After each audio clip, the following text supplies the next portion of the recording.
but it's important to understand the naming conventions of local variables.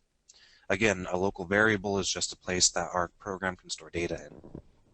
So the naming conventions in local variables is basically any valid identifier, which if you guys recall, a valid identifier can start with a letter or an underscore and can be followed by letters, underscores, or numbers.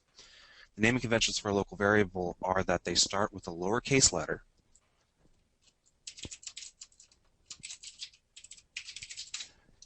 and each word is delineated by an uppercase character.